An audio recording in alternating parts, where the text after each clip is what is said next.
Assalamualaikum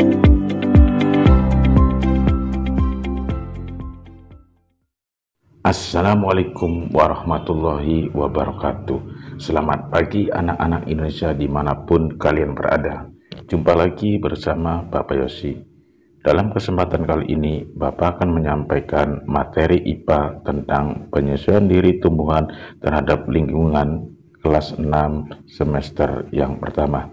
Nah, anak-anak, perhatikan pemaparan berikut ini.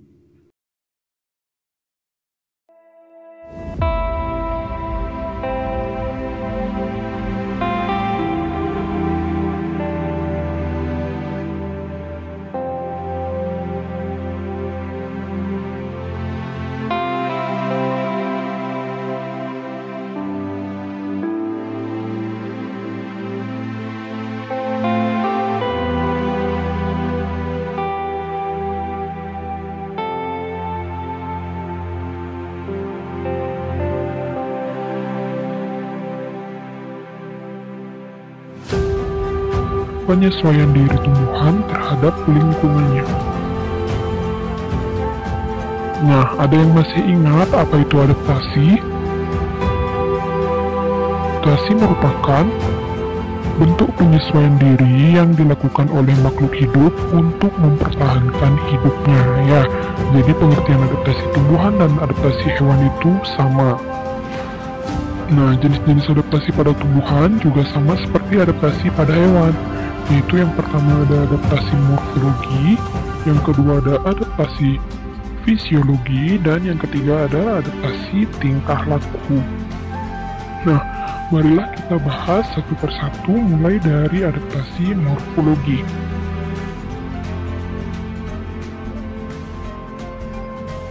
Adapun pengertian dari adaptasi morfologi tumbuhan yaitu bentuk adaptasi yang ditandai dengan perbedaan pada bentuk daun, akar, dan batang pada tumbuhan. Nah, jadi contoh adaptasi morfologi itu ada pada 3 jenis tumbuhan. Ya, yang pertama itu ada tumbuhan hidrofit. Tumbuhan hidrofit merupakan tumbuhan yang hidup di lingkungan perairan.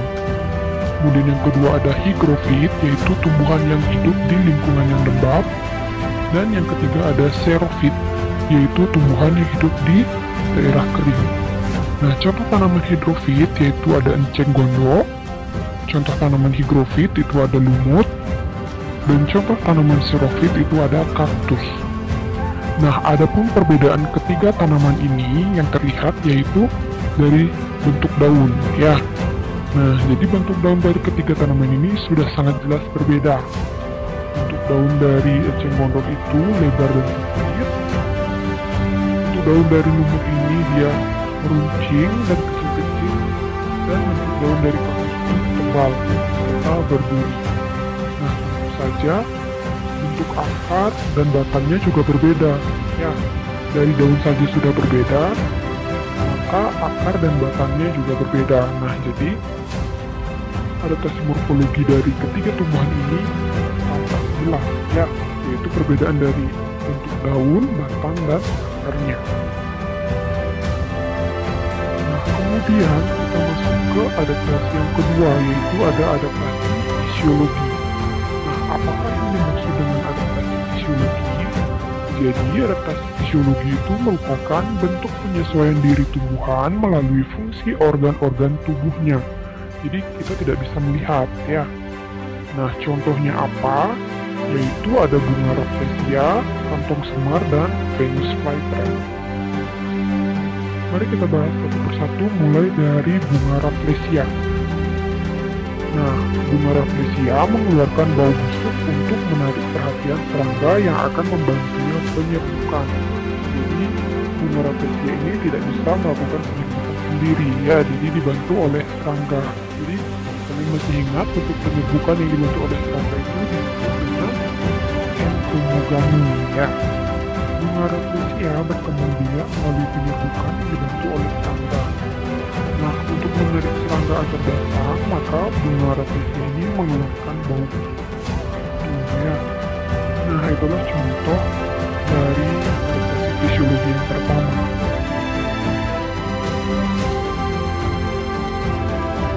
Kemudian contoh adaptasi fisiologi yang kedua itu ada tumbuhan Venus flytrap. Nah, berikut ini merupakan gambar dari tumbuhan Venus flytrap, di mana bisa kalian perhatikan pada daun-daun dari Venus flytrap ini terdapat rambut-rambut. Ya, ini adalah rambut-rambut dari Venus flytrap.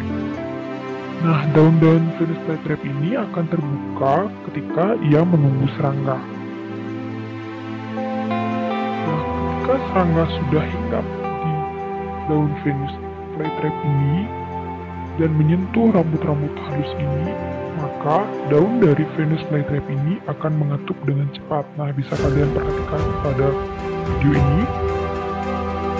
Ketika kaki serangga telah menyentuh daun-daun dari Venus flytrap dengan cepat, daun Venus flytrap ini mengetuk. Selanjutnya, daun akan mencerna serangga dan menyerap nitrogennya.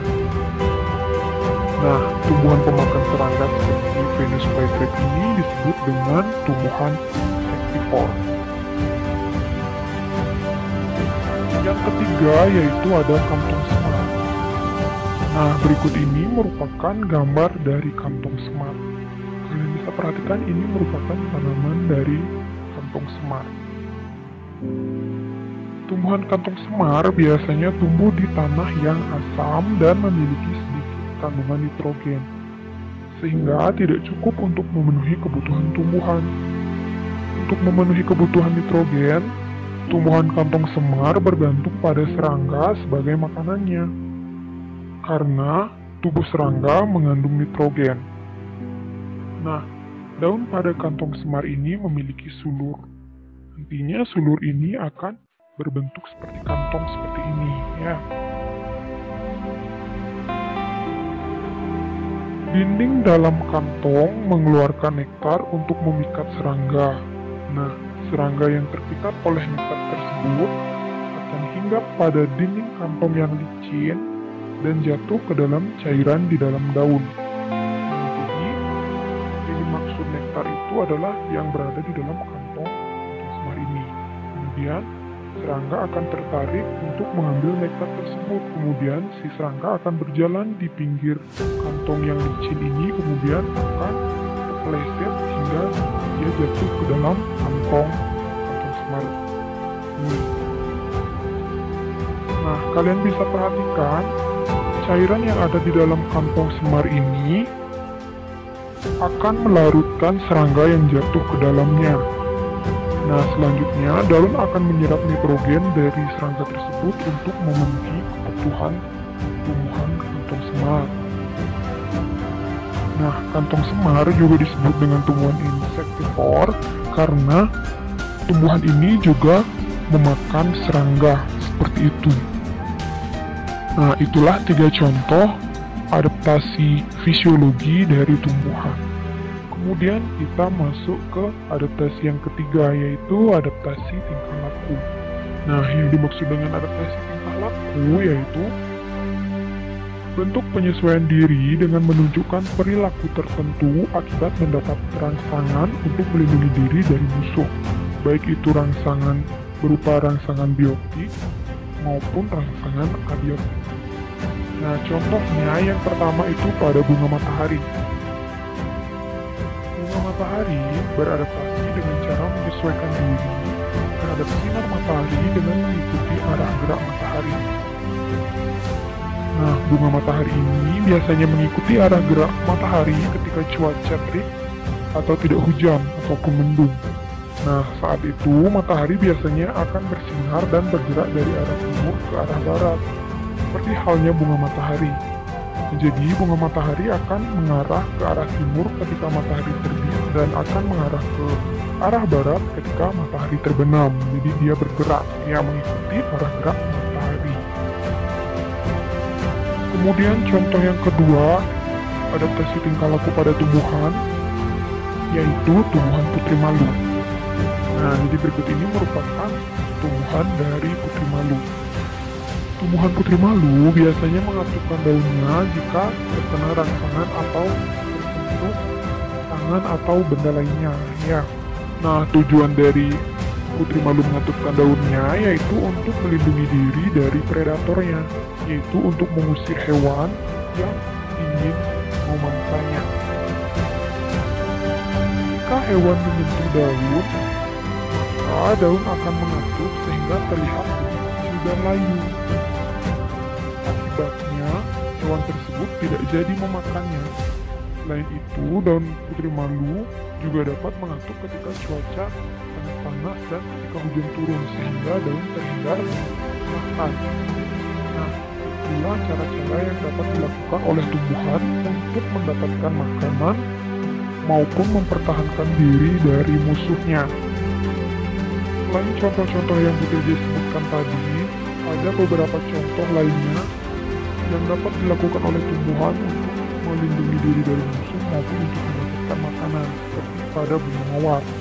Nah, bunga mawar memiliki duri pada batangnya. Duri tersebut digunakan untuk melindungi diri dari predator atau pemangsanya. Nah, kira-kira duri pada bunga mawar ini termasuk adaptasi apa? Kira-kira apakah termasuk adaptasi morfologi atau adaptasi fisiologi atau adaptasi tingkah laku? Nah, anak-anak, demikianlah yang bisa Bapak sampaikan kali ini. Mudah-mudahan bermanfaat untuk kalian. Selamat belajar, selamat beraktivitas, dan semoga kalian sukses. Terima kasih.